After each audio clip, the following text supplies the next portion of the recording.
biết điều gì thật đau trong cuộc sống muôn màu, để anh nói cho em nghe nhé, rằng nơi em đã từ lâu có cảm xúc là mỗi khi anh kể về đường nghe nói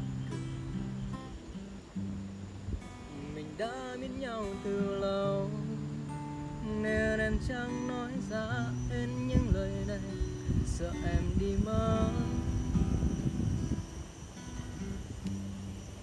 Lặng yên thấy em cùng anh, dọn khoảng cách với anh bao ngày, em đâu nào hay lòng anh đau nhói trong góc tối khi nhìn em với anh ta trao nụ hôn đầu.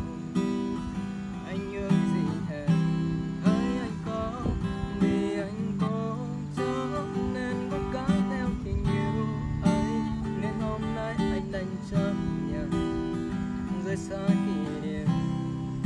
Anh mong anh sẽ luôn vui.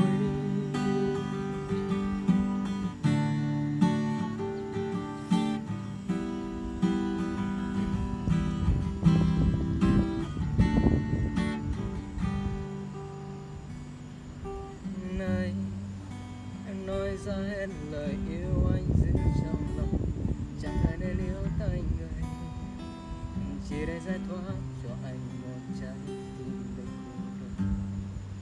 Đừng yêu anh không phải đường hay chịu, chỉ là năm tháng dần dài anh không thể quay được. Mình đã biết nhau từ lâu, nên em chẳng nói ra hết những lời này, sợ em đi mất. Lặng yên thấy em cùng ai, dần khoảng cách với em bao ngày, em đâu nào hay lòng anh đó